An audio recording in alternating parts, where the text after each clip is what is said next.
Antes de empezar esta historia, quiero pedirte algo. Si alguna vez has sentido que el mundo te da la espalda, si has experimentado la traición de alguien que amabas, o si simplemente crees en la justicia, suscríbete, porque esta historia te va a recordar que incluso en los momentos más oscuros siempre hay una oportunidad para levantarse. No te arrepentirás.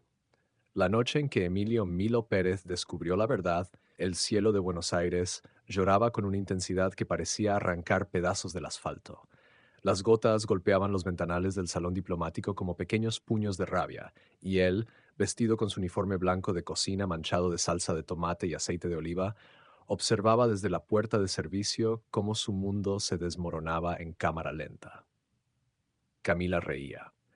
Esa risa que él conocía desde los 16 años, cuando compartían empanadas en el parque del barrio La Boca, ahora resonaba diferente. Era una risa afilada, calculada, que cortaba el aire como un cuchillo de carnicero bien afilado. Ella llevaba un vestido rojo que costaba más que el salario de 3 meses de Milo, y sus dedos, esos mismos dedos que alguna vez prometieron nunca soltarlo, descansaban con familiaridad sobre el brazo del senador Diego Vidal. Vidal, el hombre cuyo apellido se pronunciaba en los pasillos del poder con una mezcla de respeto y miedo. Alto, bronceado artificialmente, con ese cabello plateado que los asesores de imagen adoraban, y una sonrisa que jamás llegaba a sus ojos color hielo. Era el tipo de hombre que medía el valor de las personas por el grosor de sus billeteras y el peso de sus apellidos. Milo apretó los puños hasta que sus nudillos se pusieron blancos.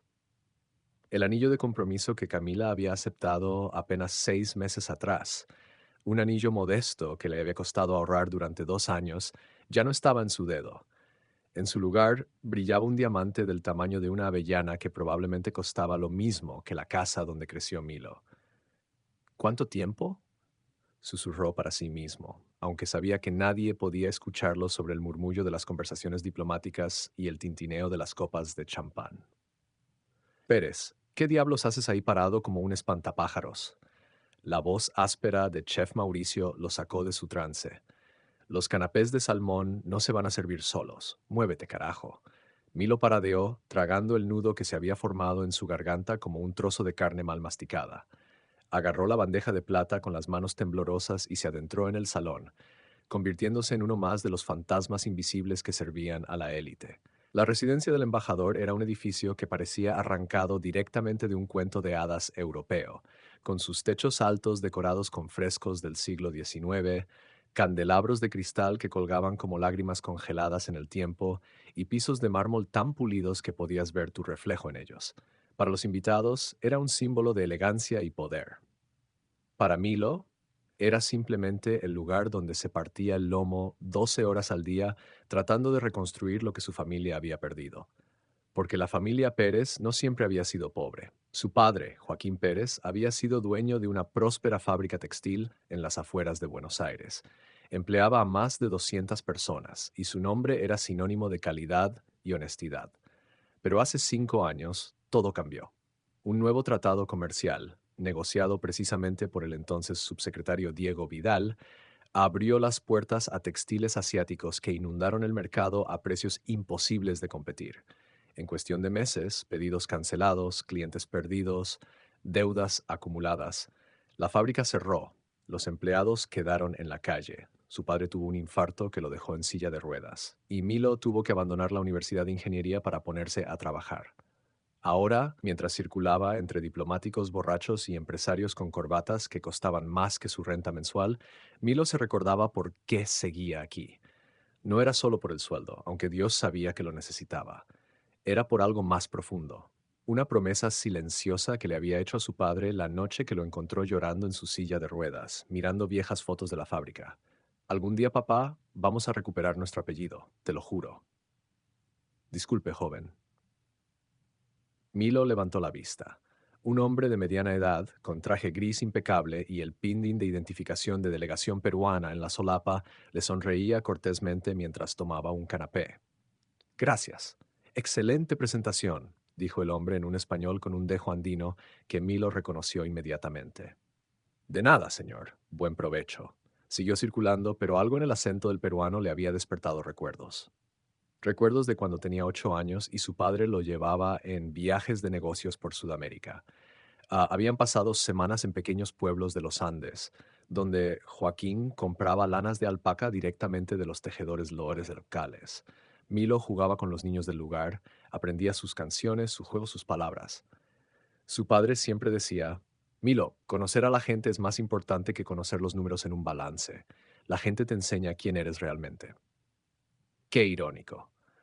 Ahora Milo sabía exactamente quién era, un don nadie que servía comida a los mismos hombres que habían destruido a su familia. ¡Vidal! ¡Diego! Una voz potente retumbó en el salón. Milo se giró instintivamente.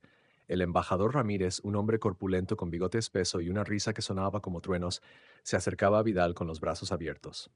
¡Embajador! Vidal extendió la mano con esa sonrisa fabricada. ¡Qué placer verlo esta noche! El placer es mío, Diego. Escuché que las negociaciones del tratado minero están en su etapa final. ¿Es cierto que cerrarás el trato mañana? Milo redujo el paso, fingiendo ajustar los canapés en su bandeja mientras sus oídos se aguzaban como los de un perro de caza. Así es, respondió Vidal con una seguridad que destilaba arrogancia. Mañana a las 10 de la mañana. Los representantes de la Compañía Boliviana y el Consorcio Peruano firmarán. Será histórico. Millones de dólares en comercio bilateral, empleos, desarrollo, hizo una pausa dramática. Y por supuesto una pequeña comisión para quienes hicimos posible este milagro. Ambos rieron. Era el tipo de risa que solo compartían los hombres que sabían que las reglas no aplicaban para ellos. Brindemos por eso, dijo el embajador, levantando su copa. Milo sintió que el estómago se le revolvía. Una pequeña comisión. Por supuesto, así funcionaba este mundo. Los Vidal del mundo se llenaban los bolsillos mientras los Pérez del mundo perdían todo. Cariño, la voz de Camila atravesó sus pensamientos como una daga. ¿Me traes otra copa de champán? Vidal chasqueó los dedos en dirección a Milo sin siquiera mirarlo. Tú, el de la cocina, champán para la dama. Milo se quedó congelado. Sus ojos se encontraron con los de Camila por primera vez en la noche. Por un segundo, solo un segundo, creyó ver un destello de algo. ¿Culpa? ¿Vergüenza? Pero desapareció tan rápido como llegó, reemplazado por una expresión fría, casi aburrida. ¿Y bien? Insistió Vidal, ahora mirándolo directamente. ¿Necesitas que te lo repita, muchacho? ¿O es que no entiendes español básico en esa cocina? Algo dentro de Milo se rompió. No fue dramático ni explosivo. Fue más bien como el sonido de una cuerda de guitarra que se rompe lentamente, fibra por fibra. Dejó la bandeja en una mesa cercana con cuidado deliberado, se quitó el pequeño delantal que llevaba atado a la cintura y caminó directamente hacia el bar. Cada paso resonaba en su cabeza como un tambor de guerra. Tomó una botella de champán del hielo, la abrió con un movimiento experto que había perfeccionado durante meses y se acercó a Camila. Sirvió la copa hasta el borde, sin derramar ni una gota, con la precisión de un cirujano. Su champán, señorita, dijo, manteniendo la voz mortalmente neutral. Camila tomó la copa sin mirarlo, pero Vidal sí lo miró, y en esos ojos de hielo Milo vio algo que le heló la sangre, reconocimiento. Espera un momento, dijo Vidal entrecerrando los ojos. Te conozco. Tu cara me resulta familiar. Milo no respondió, simplemente sostuvo la mirada, aunque cada célula de su cuerpo le gritaba que huyera. Pérez. Pérez. Vidal chasqueó los dedos. Claro, la fábrica textil que cerró hace unos años. Joaquín Pérez, ¿era tu padre? El silencio que siguió fue ensordecedor. Camila se atragantó con su champán. Algunos invitados cercanos voltearon a mirar, sintiendo el cambio en el aire como animales que detectan un terremoto antes de que suceda. Era y sigue siendo mi padre, respondió Milo con una voz que no reconocía como suya. Vidal soltó una carcajada que sonó como cristales rompiéndose. Ah, qué pequeño es el mundo, ¿verdad? Tu padre fue un pésimo hombre de negocios, muchacho. No supo adaptarse. El mercado cambió, él no. Así es el capitalismo. Supervivencia del más apto. Dio un sorbo a su whisky. Me alegra ver que al menos encontraste un trabajo digno. Servir canapés es honesto. Alguien tiene que hacerlo. Las palabras flotaron en el aire como veneno. Milo sintió que sus puños se cerraban, que la sangre le hervía en las venas, que cada músculo de su cuerpo se tensaba como una catapulta a punto de disparar. Pero entonces, en el fondo de su mente, escuchó la voz de su padre. La venganza es un plato que se sirve frío, hijo. Los hombres impacientes pierden, los hombres pacientes ganan. Así que Milo hizo algo que sorprendió incluso a él mismo. Sonrió. Tiene razón, señor Vidal. Alguien tiene que servir, y alguien tiene que pagar la cuenta. Hizo una pausa deliberada. Buen provecho. Se dio la vuelta y caminó de regreso a la cocina, sintiendo las miradas de todos clavadas en su espalda como aguijones. Chef Mauricio lo esperaba con los brazos cruzados y una expresión que oscilaba entre la furia y la admiración. ¿Estás loco, pibe? ¿Sabes quién es ese tipo? Puede arruinar tu vida con una llamada telefónica. Ya lo hizo una vez, chef. No creo que pueda hacerlo peor. Mauricio suspiró, frotándose la frente. Está bien. Vete a casa, enfríate. Mañana hablamos. Milo asintió, se cambió rápidamente en el vestuario y salió de la residencia por la puerta de servicio. La lluvia había amainado, dejando las calles de Buenos Aires brillando bajo las luces de neón como espejos rotos. Caminó sin rumbo durante horas, las manos en los bolsillos, la mente girando como una centrifugadora. Camila, Vidal, su padre, la fábrica. Todo se mezclaba en un torbellino de emociones que no sabía cómo procesar. Terminó en un bar de mala muerte en San Telmo, uno de esos lugares donde los parroquianos no hacen preguntas y el whisky barato sabe a olvido. Se sentó en la barra, pidió un trago y se quedó mirando el líquido ámbar como si contuviera las respuestas del universo. Mala noche, ¿eh? Dijo el cantinero, un tipo flaco con tatuajes que le cubrían los brazos como mangas. La peor. ¿Mujer o dinero? Ambos. El cantinero asintió sabiamente. Las dos cosas que más problemas causan en este mundo. Pero déjame decirte algo, pibe. En mis 40 años en este planeta, he aprendido que las peores noches suelen preceder a los mejores días. Es como cuando hace más frío antes del amanecer. Milo levantó la vista. ¿Eso es filosofía barata de bar o realmente lo crees? Un poco de ambas, el cantinero sonrió. Pero la mayoría de las veces es verdad. Milo se bebió el whisky de un trago, dejó unos billetes arrugados sobre la barra y salió a la noche. No sabía que el cantinero tenía razón. No sabía que en menos de 12 horas su vida daría un giro que cambiaría todo. No sabía que el idioma que aprendió jugando con niños en los Andes peruanos se convertiría en la llave que abriría puertas que ni siquiera sabía que existían.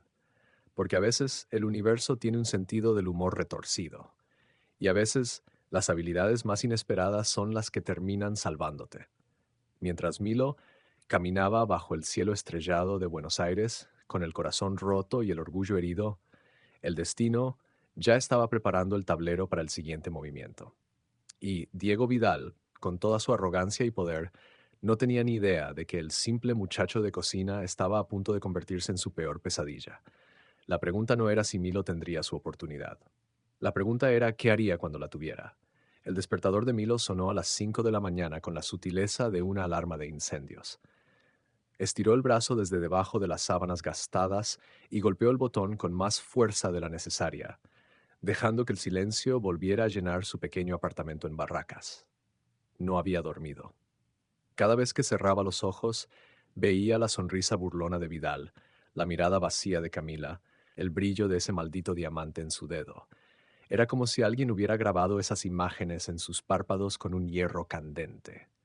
Se levantó, se duchó con agua fría, porque el calentador llevaba 3 meses roto y no tenía dinero para arreglarlo, y se preparó un café tan cargado que podría despertar a un muerto.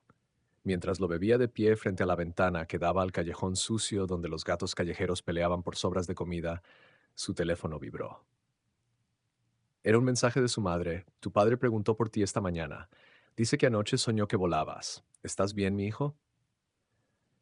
Milo cerró los ojos. Su padre había perdido mucho después del infarto, movilidad, negocio, dignidad, pero nunca había perdido esa conexión extraña con él. Era como si pudiera sentir cuando algo importante estaba por suceder. Estoy bien, mamá. Dile a papá que pronto volaré de verdad. Te amo. Mintió. No estaba bien, pero tampoco estaba mal. Estaba en ese espacio liminal entre la desesperación y la determinación, ese lugar peligroso donde los hombres toman decisiones que cambian el curso de sus vidas. Llegó a la residencia del embajador a las 6:30, una hora antes de su turno. El edificio estaba quieto, dormido, como un gigante de piedra que descansaba antes de despertar. Las luces de seguridad parpadeaban en los pasillos vacíos y sus pasos resonaban contra el mármol con un eco fantasmal. Chef Mauricio ya estaba en la cocina, preparando el desayuno continental para los huéspedes que se habían quedado a dormir. Levantó la vista cuando Milo entró, sus ojos cansados evaluándolo como un boxeador Evalúa a su oponente antes de un combate. No pensé que volverías, dijo, sin dejar de batir huevos. Necesito el trabajo, chef. Todos necesitamos el trabajo, pibe. Pero no todos nos atrevemos a mirar a un senador a los ojos y decirle que tiene que pagar la cuenta. Milo se puso su uniforme blanco, anudándose el delantal con movimientos mecánicos que sus manos conocían de memoria. ¿Me vas a despedir? Mauricio suspiró, vertiendo los huevos en una sartén donde crepitaban con un siseo satisfactorio. Debería, pero resulta que el embajador Ramírez me llamó anoche. Dijo que le gustó tu espíritu. Dice que los jóvenes de hoy son demasiado blandos, que necesitan más hombres con pelotas. Hizo una pausa. Sus palabras, no las mías. Milo parpadeó, sorprendido. ¿En serio? ¿En serio? Además, hoy es el día de la gran reunión. Vidal cerrará ese tratado minero del que todo el mundo habla. Necesitamos todos los brazos disponibles. Habrá desayuno formal, almuerzo de trabajo y probablemente una cena de celebración. Así que ponte a trabajar y, por el amor de Dios, mantén la boca cerrada hoy. Milo asintió, pero algo en su pecho se había encendido. Hoy era el día en que Vidal conseguiría otro triunfo, otra comisión, otro pedazo del pastel mientras personas como su padre seguían pagando las consecuencias. Las horas pasaron en un borrón de actividad frenética. Prepararon bandejas de medialunas, cortaron frutas frescas, dispusieron quesos importados y jamones que costaban más por kilo que el alquiler mensual de Milo.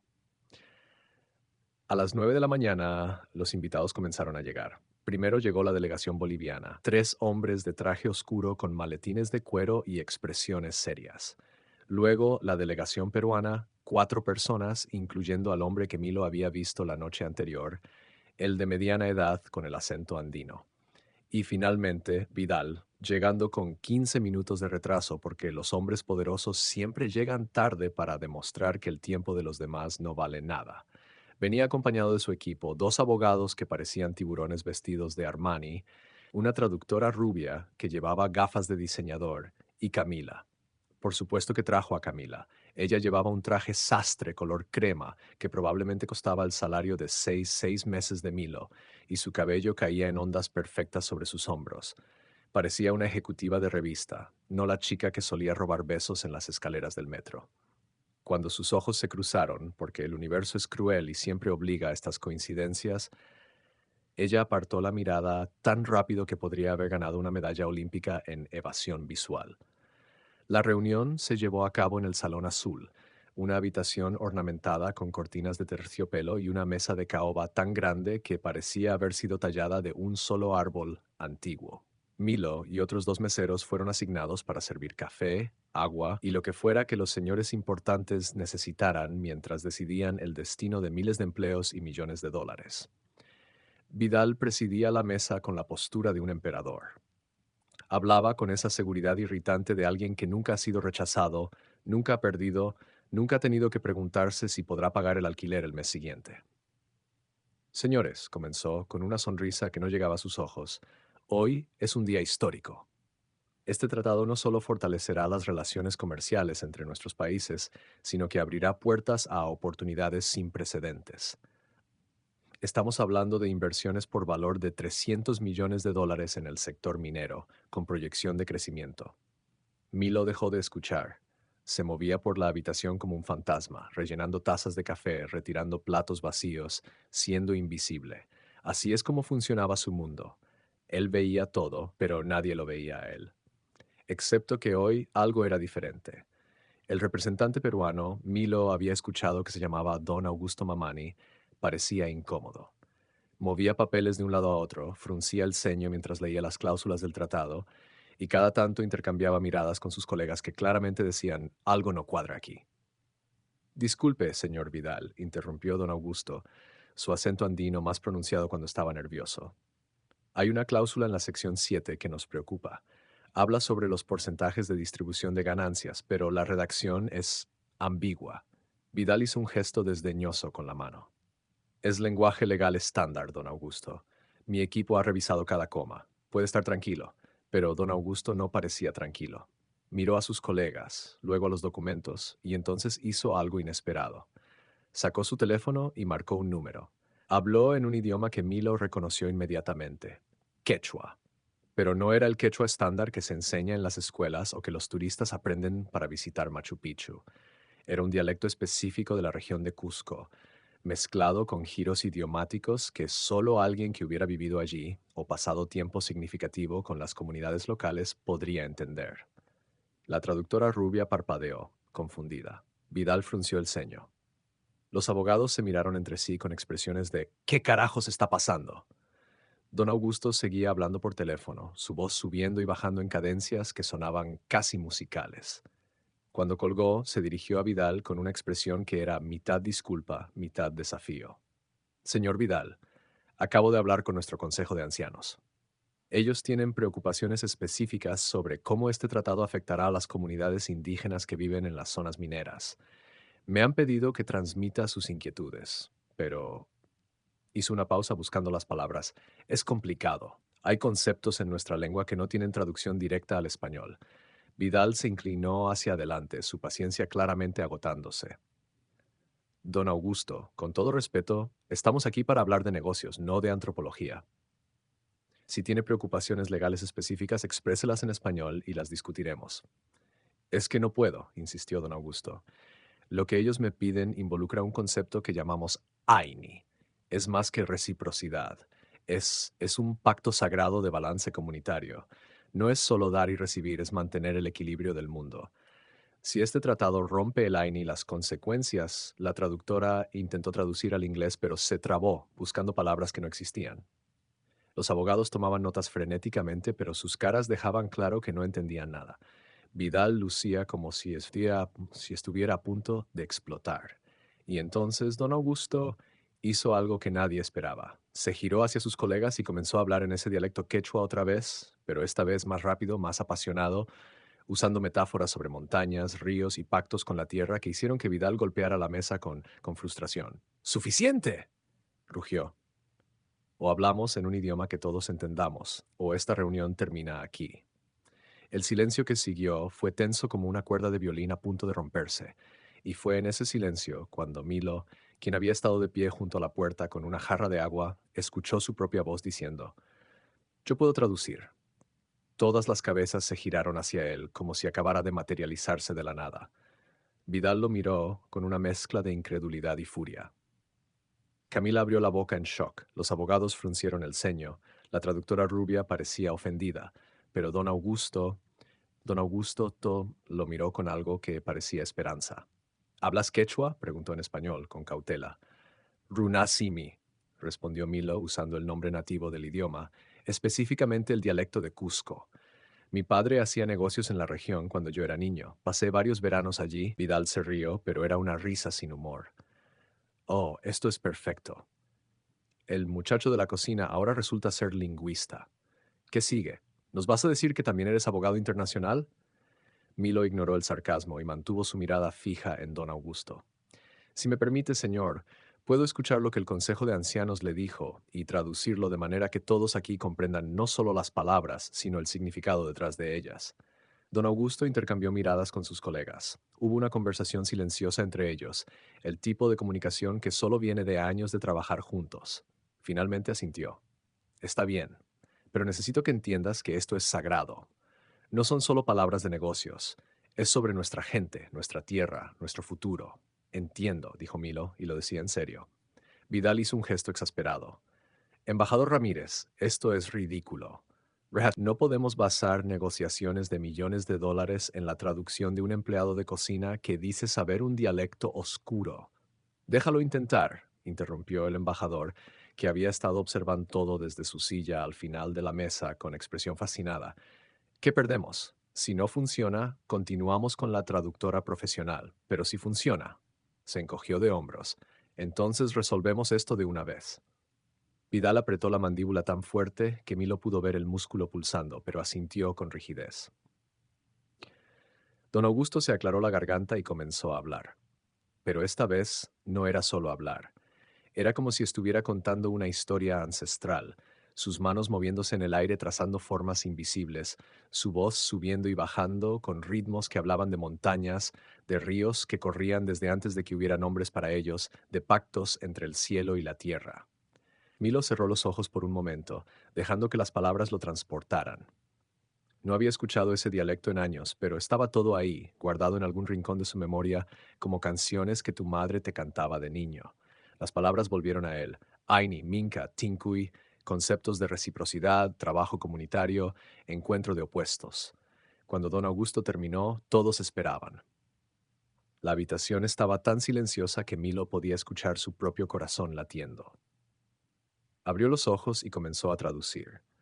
Don Augusto dice que el Consejo de Ancianos está preocupado porque el tratado, tal como está redactado, trata la tierra como un objeto a explotar, no como un ser vivo que debe ser respetado. En su cosmología, la tierra, que ellos llaman Pachamama, no es propiedad de nadie. Es una entidad con la que los humanos tienen una relación de Aini, de reciprocidad sagrada. Tomas de ella, pero también debes dar. El tratado actual habla mucho de tomar minerales, recursos, ganancias, pero no dice nada sobre qué se dará a cambio, no en términos monetarios, sino en términos de restauración, de mantener el equilibrio. Hizo una pausa, viendo cómo los rostros alrededor de la mesa comenzaban a cambiar. Algunos con comprensión, otros con escepticismo, Vidal con furia apenas contenida. Dice que si las compañías mineras excavan en las montañas, sin el ritual apropiado, sin el compromiso de restaurar lo que toman, entonces están rompiendo un pacto que ha existido durante miles de años. Y cuando rompes ese pacto, las consecuencias no son solo espirituales, son reales. La tierra se vuelve estéril, las fuentes de agua se secan, las comunidades que han vivido allí por generaciones tienen que irse. No es superstición, es experiencia documentada por siglos. Don Augusto asentía vigorosamente, sus ojos brillando. Sí, sí, exactamente. ¿Ves? Este joven entiende. Uno de los abogados se aclaró la garganta. Con todo respeto, estos son conceptos filosóficos interesantes, pero ¿cómo los traducimos a cláusulas legales concretas? Milo se giró hacia él. Lo que don Augusto está pidiendo es que el tratado incluya cláusulas específicas sobre restauración ambiental, consultas obligatorias con las comunidades locales antes de cada fase de extracción, y un porcentaje de las ganancias dedicado a programas de sostenibilidad que beneficien directamente a las personas que viven en las zonas mineras, no como caridad, sino como parte del costo operacional, como AINI, como balance. La habitación estalló en conversaciones. Los bolivianos hablaban entre sí en voz baja, los peruanos sonreían, asintiendo, los abogados tomaban notas frenéticamente. El embajador Ramírez se reclinaba en su silla con expresión satisfecha, y Vidal miraba a Milo con una expresión que era puro veneno destilado. Eso, dijo Vidal lentamente, con una calma peligrosa, cambiaría completamente la estructura de costos del proyecto, reducir los márgenes de ganancia significativamente. Este tratado ha sido negociado durante meses con parámetros específicos. No podemos simplemente... No podemos... ¿Qué? Interrumpió don Augusto, su voz súbitamente fría. ¿No podemos tratar a nuestra gente con dignidad? ¿No podemos exigir que las compañías que se benefician de nuestra tierra contribuyan a su cuidado? No es tan simple. Es exactamente tan simple. Don Augusto se puso de pie. O incluimos estas cláusulas o no hay tratado. El silencio que siguió era del tipo que precede a terremotos. Vidal se puso de pie también, sus manos apoyadas en la mesa, inclinándose hacia adelante con expresión de depredador. Don Augusto, seamos realistas. Ustedes necesitan este tratado tanto como nosotros. Sin él, esas minas permanecen cerradas. Sin ellas, su economía regional sufre. Está jugando con fuego. Tal vez, respondió don Augusto con una dignidad que llenó la habitación, pero prefiero vivir pobre con honor que rico con vergüenza. Nuestros ancestros nos enseñaron eso. Se dirigió hacia la puerta, sus colegas levantándose para seguirlo. La delegación boliviana miraba entre ellos y Vidal, con expresiones confusas, claramente sin saber qué bando tomar. Y entonces Milo hizo algo que ni siquiera había planeado, algo que brotó de ese lugar dentro de él donde vivían todos los recuerdos de su padre, de la fábrica perdida, de las promesas rotas. Señor Vidal, dijo, su voz cortando el caos, ¿puedo hablar con usted en privado? Solo un momento. Todos se congelaron. Vidal lo miró como si acabara de sugerir algo obsceno. ¿Disculpa? Un minuto. En el pasillo. Por favor. Había algo en la forma en que Milo lo dijo, no suplicando, no exigiendo, sino con una calma que era casi perturbadora, que hizo que Vidal la sintiera. Salieron al pasillo. La puerta se cerró detrás de ellos con un clic suave pero definitivo. Vidal se cruzó de brazos. Esto mejor sea importante, muchacho. Acabas de arruinar 6 meses de negociaciones con tu pequeño espectáculo de traducción. Milo respiró profundo. Yo arruiné las negociaciones. Interesante perspectiva, porque desde donde yo estaba parado parecía que usted estaba a punto de firmar un tratado que habría explotado a comunidades vulnerables mientras se llenaba los bolsillos con comisiones. La expresión de Vidal se oscureció como un cielo antes de una tormenta. Ten mucho cuidado con tus próximas palabras, Pérez. Ok, ¿me despedirá? ¿Arruinará mi vida? Milo sonrió, y fue una sonrisa sin alegría. Ya lo hizo, señor Vidal, cuando su tratado comercial destruyó la fábrica de mi padre, cuando sus políticas pusieron a 200 personas en la calle. Ya no tengo nada que perder. Entonces eres un tonto. Los hombres sin nada que perder son peligrosos pero predecibles. Cometen errores. Tal vez. O tal vez son libres. Milo dio un paso adelante. Escuché su conversación con el embajador anoche, sobre las comisiones, sobre cómo este tratado lo haría aún más rico. ¿Cuánto exactamente? ¿2 millones? ¿5? Vidal ni siquiera parpadeó. Estás hablando de cosas que no entiendes. Así es como funciona el mundo, muchacho. Los intermediarios somos necesarios. Facilitamos acuerdos. Merecemos compensación. Facilitamos. ¿Qué palabra elegante para decir sobornar a funcionarios y manipular contratos? ¿Tienes pruebas de esas acusaciones? Vidal sonrió. ¿No? Entonces sugiero que te calles antes de que demande por difamación. Milo lo miró a los ojos. Esos ojos fríos, calculadores, vacíos de cualquier cosa que se pareciera a empatía humana. Y en ese momento tomó una decisión. Vuelva con don Augusto, dijo suavemente. Acepte sus términos. Incluya las cláusulas de protección. Firme un tratado que sea justo. Vidal soltó una carcajada. ¿Por qué diablos haría eso? Porque si no lo hace, me aseguraré de que todos sepan exactamente qué tipo de hombre es usted, incluyendo Camila. Eso captó su atención. Sus ojos se entrecerraron. ¿La estás amenazando a ella? No, solo digo la verdad.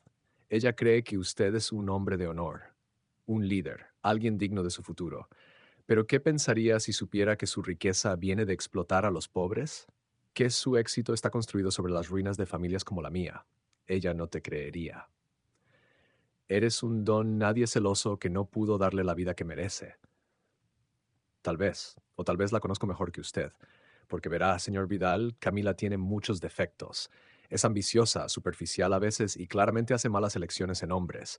Hizo una pausa. Pero su padre era minero, murió en un colapso cuando ella tenía 12 años. Un colapso causado por condiciones inseguras porque la compañía quería ahorrar dinero en equipos de seguridad. Así que si hay algo que ella odia más que cualquier cosa en el mundo, son los hombres que ponen ganancias por encima de vidas humanas. Vidal se quedó callado. Por primera vez desde que Milo lo conocía, el hombre parecía genuinamente desestabilizado. Estás mintiendo. Pregúntele. Esta noche, cuando estén solos, pregúntele sobre su padre. Y observe su cara cuando hable de él. Verá que no miento. Vidal abrió la boca, la cerró, la abrió otra vez. Parecía un pez sacado del agua buscando oxígeno. Eres más inteligente de lo que pensé, dijo finalmente. No, solo presto atención, algo que los hombres como usted nunca hacen con las personas pequeñas. Vidal lo estudió durante un largo momento, sus ojos calculando probabilidades, sopesando opciones, buscando ángulos. Era claramente un hombre acostumbrado a jugar ajedrez mientras otros jugaban damas. Finalmente suspiró. Está bien, revisaremos las cláusulas, pero esto no termina aquí, Pérez. Acabas de hacerte un enemigo muy poderoso. Ya lo era, señor Vidal. Lo que acaba de pasar es que finalmente me di cuenta de que no tengo que temerle. Vidal abrió la puerta y regresó al salón, su máscara diplomático profesional firmemente de vuelta en su lugar. Milo se quedó en el pasillo por un momento, su corazón latiendo tan fuerte que pensó que se saldría de su pecho. No podía creer lo que acababa de hacer, amenazar a un senador, manipular una negociación internacional. Todo podría explotar en su cara. Pero por primera vez en 5 años, desde que su padre tuvo ese infarto y su mundo se derrumbó, Milo Pérez sintió algo que había olvidado cómo se sentía. Control, poder, propósito. Cuando regresó al salón, las conversaciones habían retomado. Vidal estaba hablando con don Augusto, su tono notablemente más conciliador. Los abogados revisaban documentos. La traductora rubia parecía aliviada de que la crisis se hubiera evitado. ¿Y Camila? Camila lo miraba desde el otro lado de la habitación con una expresión que Milo no podía descifrar. Confusión, admiración, miedo. No importaba. Ya no, porque Milo acababa de darse cuenta de algo fundamental. El juego no había terminado. De hecho, apenas estaba comenzando. Y esta vez él conocía las reglas. Los días que siguieron a la reunión fueron los más extraños de la vida de Milo. Por fuera, todo parecía igual. Seguía llegando a la residencia a las 6:30 de la mañana, seguía preparando bandejas de canapés, seguía siendo invisible para la mayoría de la gente. Pero algo fundamental había cambiado. Como cuando una puerta que pensabas que estaba sellada para siempre se abre apenas una rendija y ves luz del otro lado. El tratado minero se firmó 3 días después, con las cláusulas modificadas tal como don Augusto había exigido. Las noticias lo presentaron como un ejemplo brillante de diplomacia moderna y cooperación internacional. Vidal apareció en la televisión sonriendo con esa sonrisa de tiburón, aceptando felicitaciones como si las concesiones hubieran sido idea suya desde el principio. Pero Milo sabía la verdad, y Vidal sabía que él sabía. Fue el embajador Ramírez quien primero notó algo diferente en Milo. Una semana después de la reunión lo llamó a su oficina, una habitación forrada de libros antiguos con olor a tabaco de pipa y whisky escocés caro. Siéntate, muchacho, dijo el embajador, señalando una silla de cuero que probablemente costaba más que el auto usado de Milo. Milo se sentó, las manos en las rodillas, tratando de no parecer tan nervioso como se sentía. Ese día, con los peruanos, comenzó el embajador, encendiendo su pipa con movimientos ceremoniosos, me impresionaste, no solo por tu habilidad lingüística, sino por algo más. Leíste la habitación, entendiste lo que estaba en juego, y actuaste hizo una pausa, buscando la palabra correcta, con astucia. Solo traduje, señor. Por favor, el embajador soltó una bocanada de humo. Los dos sabemos que hiciste mucho más que eso. Salvaste un acuerdo de cientos de millones de dólares que estaba a segundos de colapsar. Y en el proceso le enseñaste al arrogante de Vidal una lección de humildad, algo que francamente necesitaba desde hace años. Milo no dijo nada. Había aprendido que a veces el silencio era la mejor respuesta. ¿Sabes qué es lo que más me gustó? Continuó el embajador. Que no pediste nada a cambio. No viniste después buscando un ascenso o dinero o reconocimiento. Simplemente volviste a la cocina. Eso habla de carácter. Con respeto, señor, no tenía nada que pedir. Hice lo correcto. Eso es todo. El mundo necesita más hombres como tú, Pérez. El embajador se reclinó en su silla. Por eso voy a ofrecerte algo. Tengo un amigo, Ricardo Molina, que dirige una firma de consultoría internacional. Necesita gente que entienda culturas, idiomas, matices, gente que pueda moverse entre mundos diferentes. Le hablé de ti. Está interesado en una entrevista. El corazón de Milo dio un salto. Señor, yo no terminé la universidad. Solo tengo experiencia en cocinas y hablas quechua. Y claramente tienes más inteligencia práctica que la mitad de los graduados de Harvard que veo desfilar por aquí. El embajador le extendió una tarjeta. Esta es su información. Llámalo, menciona mi nombre. Y por el amor de Dios, muchacho, deja de subestimarte. Milo tomó la tarjeta con manos temblorosas. Era gruesa, texturizada, con letras en relieve dorado. El tipo de tarjeta que grita dinero y poder.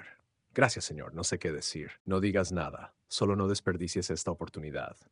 Y Pérez, el embajador lo miró directamente a los ojos. Ten cuidado con Vidal. Es un hombre peligroso cuando se siente amenazado, y definitivamente te ve como una amenaza ahora. Esas palabras resonaron en la mente de Milo durante días. Pero había algo más urgente que atender primero. Camila. La había estado evitando exitosamente durante 2 semanas, pero el universo tiene formas de forzar confrontaciones que tratamos de posponer. La encontró esperándolo afuera de la residencia una noche lluviosa de viernes, bajo un paraguas negro que hacía que su cara pareciera aún más pálida de lo habitual. Tenemos que hablar, dijo ella, sin preámbulos. No hay nada que hablar. Milo, por favor. 5 minutos. Había algo en su voz, arrepentimiento, súplica, que hizo que Milo se detuviera. Asintió con rigidez y la siguió hasta un café pequeño en la esquina, uno de esos lugares con mesas de madera gastada y un camarero que ha visto demasiadas peleas de parejas como para que le importen. Se sentaron. Pidieron café que ninguno de los dos tocó. La lluvia golpeaba las ventanas como dedos impacientes. Diego me dejó, dijo Camila finalmente, mirando su taza. Milo parpadeó. No era lo que esperaba escuchar. ¿Qué? Hace 3 días. Dijo que era incompatibilidad de valores. Soltó una risa amarga. Aparentemente le pregunté demasiado sobre su trabajo, sobre ese tratado minero, sobre cosas que tú dijiste. Camila. No, ella levantó una mano.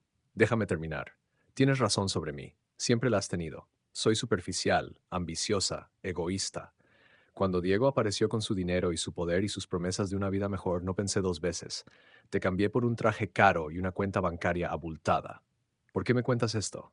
Porque necesito que entiendas algo. Finalmente lo miró y sus ojos estaban rojos. La noche de la reunión, cuando tradujiste ese idioma, cuando enfrentaste a Diego, cuando hiciste todo eso, te vi de verdad por primera vez en años. No al Milo pobre que trabaja en cocinas. Vi al hombre que podría haber sido si el mundo no te hubiera pisoteado, y me di cuenta de lo mucho que arruiné. No puedes arruinar algo que ya estaba roto, Camila. ¿Estaba roto? ¿O lo rompí yo? Milo no respondió porque no confiaba en su voz. Había soñado con este momento durante meses. Camila arrepentida, suplicando perdón, admitiendo su error. Pero ahora que estaba sucediendo, solo sentía vacío. No te culpo, dijo finalmente. Hiciste lo que pensaste que era mejor para ti. Todos lo hacemos. El problema es que construiste tu felicidad sobre la desgracia de otros, sobre mi desgracia. Y eso no tiene arreglo. ¿Y si cambio? ¿Y si? No. Milo se puso de pie. No voy a ser tu plan de respaldo, Camila. No voy a ser el refugio seguro al que regresas cuando tu aventura con el hombre rico no funciona. Merezco más que eso. Siempre lo merecí. Salió del café antes de que ella pudiera responder, caminando bajo la lluvia sin importarle empaparse. Y mientras caminaba, sintió algo liberarse en su pecho, como un nudo que llevaba años apretado finalmente aflojándose. Esa noche llamó a Ricardo Molina. La entrevista fue una semana después, en una oficina en el piso 20 de un edificio de vidrio en Puerto Madero. Molina era un hombre de 50 y tantos años con canas distinguidas y la energía de alguien que había construido su imperio desde cero. El embajador Ramírez dice que eres un diamante en bruto, dijo Molina, hojeando el currículum casi vacío de Memilo. Pero también dice que tienes agallas, que piensas rápido, que entiendes a la gente. ¿Es verdad? Hago lo mejor que puedo, señor. No me vengas con falsa modestia, muchacho. Si Ramírez te recomienda es porque vio algo especial. Ahora necesito que me lo demuestres. Molina se reclinó en su silla. Tengo un cliente, una compañía automotriz alemana que quiere expandirse a mercados latinoamericanos, pero siguen cometiendo errores culturales, publicidad que ofende, productos que no encajan, estrategias que ignoran realidades locales. Necesito a alguien que pueda ser el puente, alguien que entienda ambos mundos. ¿Eres ese alguien? Milo pensó en su padre, viajando por los Andes, aprendiendo de tejedores locales, construyendo relaciones basadas en respeto mutuo. Pensó en las comunidades quechua que lo habían acogido de niño. Pensó en todas las lecciones que había aprendido simplemente prestando atención. Sí, señor, lo soy. Molina sonrió. Empiezas el lunes. El salario es 3 veces lo que ganas ahora. Después de 6 meses, si demuestras tu valor, hablamos de hacerte socio junior. Milo salió de esa oficina flotando. Llamó a su madre inmediatamente y cuando le contó las noticias, ella lloró tanto que tuvo que pasarle el teléfono a su padre. Sabía que volarías, hijo, dijo Joaquín Pérez, su voz quebrada por la emoción. Siempre lo supe. Pero había un cabo suelto que Milo necesitaba atar antes de comenzar su nueva vida. Vidal. Durante esas semanas trabajando en la residencia después de la reunión, Milo había estado observando, prestando atención, siendo invisible mientras sus ojos y oídos registraban todo. Había notado patrones, llamadas telefónicas furtivas que Vidal hacía desde el jardín, documentos que revisaba cuando pensaba que nadie miraba, conversaciones susurradas con hombres en trajes caros que visitaban casualmente. Y había algo más. Un día, mientras limpiaba el salón después de una cena diplomática, Milo encontró una memoria USB que había caído debajo de una silla. Tenía las iniciales DB grabadas en plata. Sabía que debía devolverla. Eso habría sido lo correcto, lo ético. Pero algo, llamémoslo curiosidad, llamémoslo instinto, llamémoslo justicia retrasada, hizo que se la guardara en el bolsillo. Esa noche en su apartamento conectó la USB a su laptop vieja. Lo que encontró hizo que se le helara la sangre. Archivos, cientos de archivos. Correos electrónicos detallando sobornos, contratos manipulados, cuentas offshore en las Islas Caimán. Grabaciones de llamadas donde Vidal negociaba comisiones con funcionarios corruptos. pruebas documentadas de años de corrupción sistemática. El tratado minero era solo la punta del iceberg. Milo se quedó mirando la pantalla durante horas, su mente corriendo a 1000 por hora. Tenía en sus manos la capacidad de destruir a Vidal completamente, enviarlo a prisión, arruinar su carrera, su reputación, su vida. Pero también sabía que hombres como Vidal no caían fácilmente. Tenían abogados, conexiones, poder, y si Milo hacía un movimiento en falso, podría ser él quien terminara destruido. Necesitaba ayuda. La encontró en un lugar inesperado, don Augusto Mamani. Después del éxito del tratado, don Augusto había mantenido contacto con Milo, enviándole mensajes ocasionales en quechua, invitándolo a visitarlo en Perú algún día. Cuando Milo le contó lo que había encontrado, don Augusto no dudó. Hay una periodista de investigación, dijo don Augusto por teléfono. Se llama Lucía Fernández, es de confianza. Ha expuesto a políticos corruptos antes. Si alguien puede manejar esto correctamente, es ella. Milo se reunió con Lucía una semana después en un parque público, intercambiando la USB como espías en una película. Ella era una mujer de 30 y tantos, con cabello corto y ojos que habían visto demasiada maldad humana, pero se negaban a mirar hacia otro lado. Esto es dinamita, dijo después de revisar algunos archivos en su laptop. Si es auténtico, Vidal está acabado. Es auténtico. Entonces necesito verificarlo, cruzar referencias, conseguir confirmación de fuentes secundarias. Me tomará un mes, tal vez 2. ¿Puedes esperar? Puedo esperar. Llevo 5 años esperando. Y esperó. Comenzó su trabajo con Molina y resultó que era bueno, muy bueno. Su capacidad para entender culturas diferentes, para navegar entre mundos, para ver conexiones que otros perdían, lo convirtió rápidamente en un activo invaluable. Los clientes lo adoraban. Molina estaba impresionado. 2 meses después, mientras Milo estaba en una reunión con clientes alemanes, su teléfono vibró.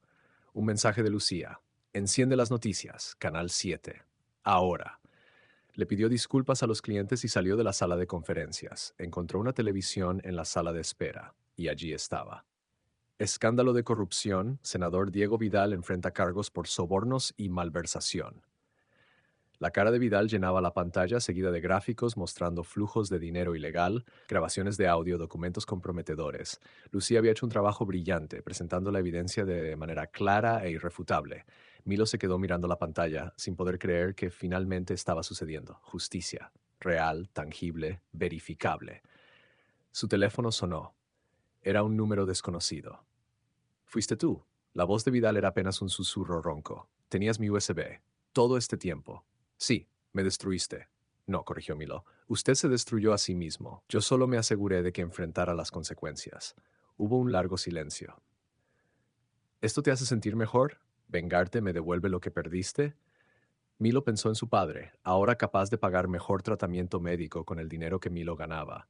Pensó en su madre, que finalmente podía dormir sin preocuparse por las cuentas. Pensó en las 200 familias que perdieron sus trabajos cuando la fábrica cerró, algunas de las cuales encontraron nueva esperanza cuando Milo usó sus nuevas conexiones para ayudarlas.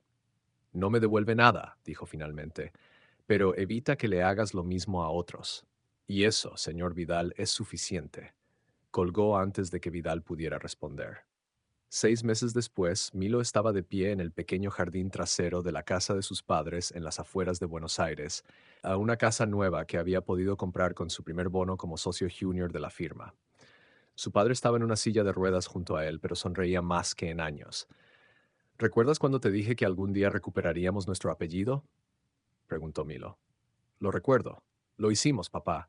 No de la forma que esperaba. No recuperamos la fábrica, pero recuperamos algo más importante. Nuestra dignidad. Nuestro honor. Joaquín Pérez extendió la mano y la puso sobre la de su hijo. Siempre tuvimos eso, Emilio. Lo que recuperaste fue la fe en que el mundo puede ser justo, y eso, hijo mío, es mucho más valioso. Don Augusto voló desde Perú para la celebración, trayendo consigo textiles hechos a mano por las comunidades que ahora se beneficiaban del tratado modificado. Ricardo Molina vino con su esposa. Incluso el embajador Ramírez hizo una aparición sorpresa, trayendo una botella de whisky que costaba más que el salario mensual anterior de Milo. Y mientras Milo miraba a su alrededor, viendo a todas estas personas que habían aparecido en su vida en el momento exacto en que las necesitaba, se dio cuenta de algo fundamental. La venganza no había sido el objetivo, nunca lo fue. El objetivo era justicia, era recuperar el control de su narrativa, era demostrar que incluso cuando el mundo te derriba, puedes levantarte, que tu origen no determina tu destino, que las habilidades más inesperadas pueden convertirse en tus mayores fortalezas. Camila le envió un mensaje esa noche. Vi las noticias sobre Vidal. Supongo que te debo otra disculpa y también un agradecimiento. Me salvaste de cometer el mayor error de mi vida. Espero que seas feliz, Milo. Lo mereces. Él no respondió. Algunos capítulos simplemente necesitan cerrarse sin palabras adicionales. En cambio, levantó su copa de vino barato que sabía a victoria y brindó con su padre. Por los finales felices, dijo. Por los nuevos comienzos, corrigió su padre. Y en el cielo sobre Buenos Aires las estrellas brillaban un poco más intensas, como si el universo mismo estuviera de acuerdo. Porque Emilio Milo Pérez había aprendido la lección más importante de todas, que los hombres poderosos pueden quitarte tu dinero, tu trabajo, incluso tu amor. Pero hay algo que nunca pueden quitarte, algo que vive más profundo que cualquier posesión material: tu valor, tu dignidad, tu capacidad de levantarte una vez más de las veces que te derriban. Y eso, pensó Milo mientras abrazaba a su padre bajo el cielo estrellado, era algo que nadie, ni siquiera un senador corrupto, podría arrebatarle jamás. Años después, cuando jóvenes profesionales le preguntaban cómo había logrado su éxito, Milo siempre contaba la misma historia. La historia de un aşçı yardımcısı que sabía un idioma antiguo. La historia de cómo prestar atención a los demás puede abrir puertas que el dinero no puede comprar. La historia de cómo la justicia, aunque lenta, eventualmente encuentra su camino. Y siempre terminaba con la misma frase: nunca subestimes el poder de ser invisible, porque las personas invisibles ven todo y cuando llega el momento correcto, ven exactamente dónde golpear. Fin.